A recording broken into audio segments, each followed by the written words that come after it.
Good morning. I am Dr. Alok Agrawal and I invite you on the next lecture of our subject that is internal combustion engine.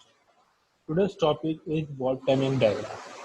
So in this lecture, what we will study? We will study about ideal valve timing diagram and the factor affecting ideal valve timing diagram. We'll discuss these two topics in detail in our today's class. So first of all, what is valve timing? Valve timing is the regulation of the points in the cycle at which the valves are set to open or close. If we'll say this in a very simple language, valve timing decides when the inlet valve is open or closed, or when the outlet valve is open and closed during the operation, during the cycle of operation, during the 720 degree of crankshaft revolution, or during the four stroke of piston. At what time the inlet valve is open and at what time the inlet valve is closed. Similar is the for exhaust valve, at what time it opens and at what time it closes. The timing of those things is called valve timing. Now, ideal valve timing diagram. What is ideal valve timing diagram? The valve timing works according to the ideal cycle that we have seen, that is Otto cycle and diesel cycle, and the diagram plotted on the basis of ideal cycle is called ideal valve timing diagram. Means it considered that the inlet and exhaust valves are open or closed at dead centers only. Means when the piston reaches top dead center or when the piston reaches bottom dead center, at that time only the inlet valve is closed and inlet valve is open. Similarly, exhaust valve is closed or exhaust valve is open. The diagram plotted on the basis of that are called ideal valve timing diagram. Let us see what is ideal valve timing diagram looks like. Okay, so this is top dead center and this is bottom dead center. Suppose this is 0 degree, this is 180 degree, this is complete 360 degree.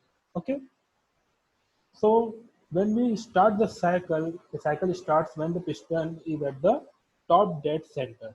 So at top dead center, when piston starts to move down to complete its suction stroke, or we can say that when suction stroke starts, inlet valve will open. So this is the point.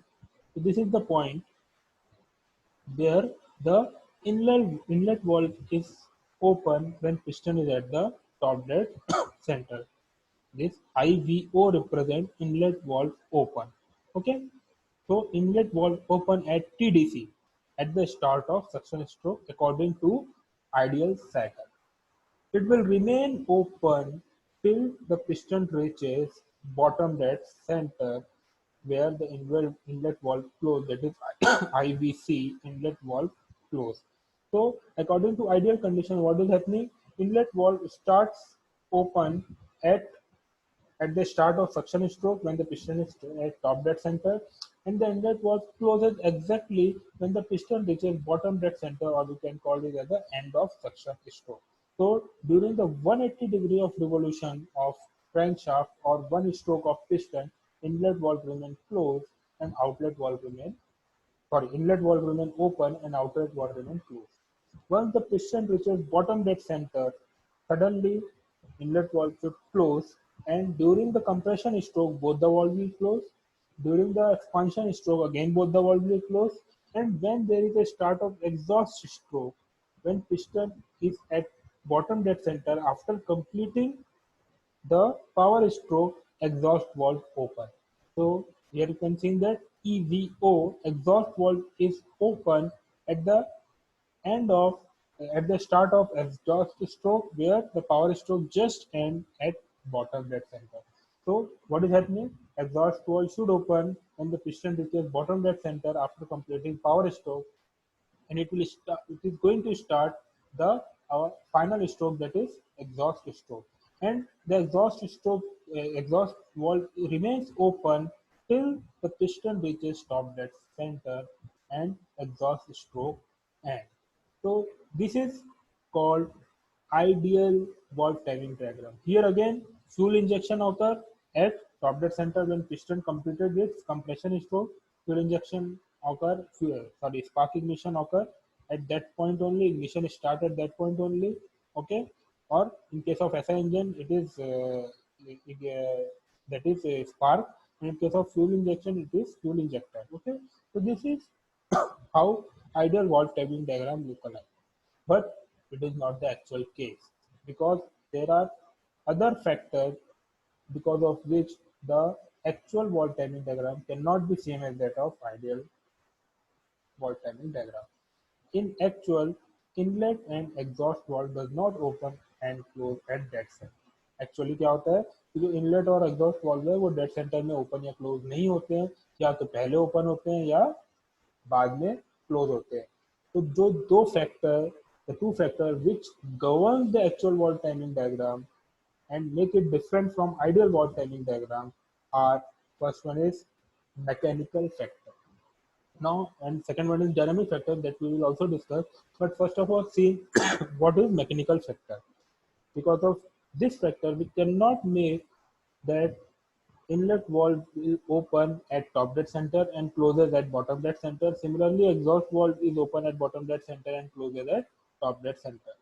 It is because we have seen that the inlet and outlet valve is operated with the help of cam mechanism. Okay, and this is a mechanical component.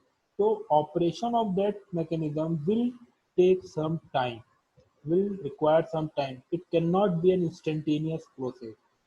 If you want to make it instantaneous, then we have to make it fast, and because of that there may be noise and wear as well. So it cannot be an instantaneous process. We cannot close or open any valve abruptly because it is operated by crankshaft revolution and cam mechanism. Also, because of some clearance between the cam and all mechanism, it has to be some delay in that operation. So it is because it is a mechanical process. Mechanical factors govern the valve timing diagram. Now see how it is happening.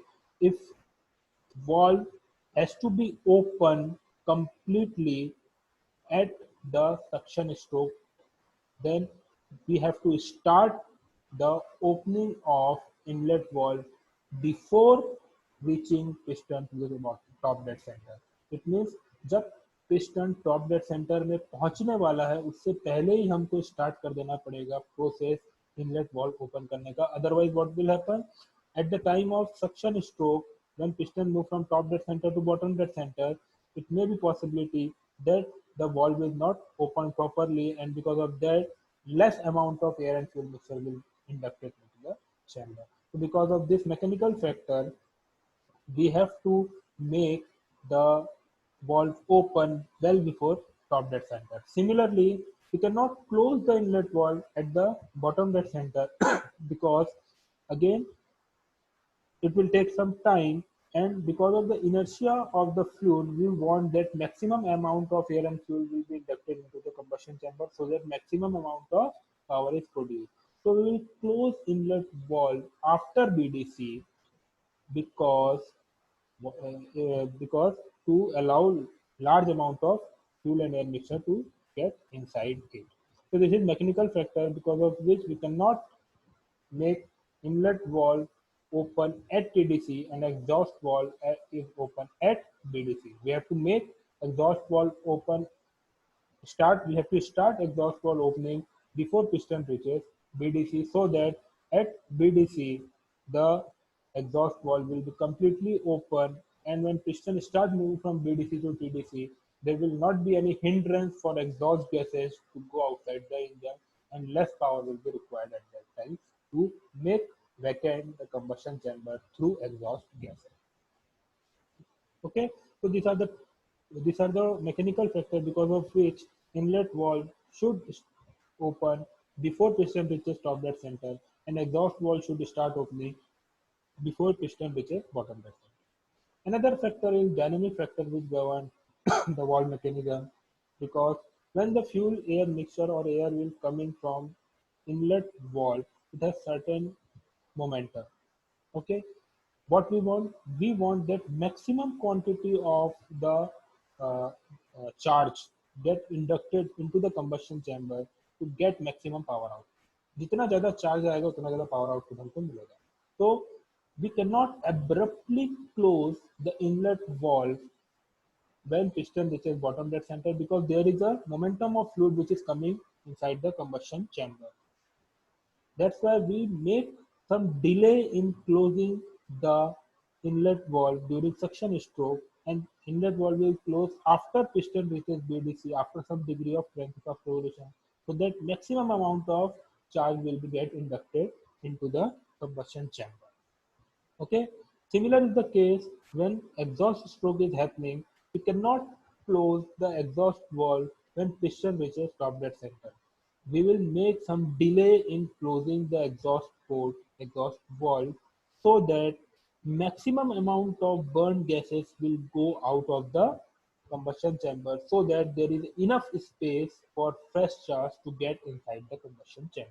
Okay, so this is the dynamic factor because of which we cannot close inlet valve just at BDC. We have to make it uh, inlet. We have to make inlet valve open after when piston reaches BDC. After some time, we close inlet valve so that maximum quantity of air gets inducted. Similarly, we cannot close exhaust valve at BDC.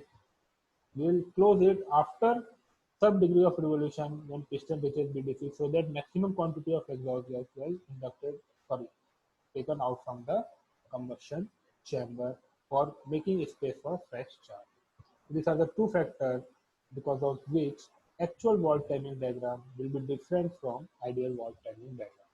So on the basis of these two factors, we will study in our next class what will be the actual valve timing diagram of the engine. Okay, so for today's class, this is enough, and we'll in next class we will see the actual valve timing diagram of SI and CI engine. Thank you.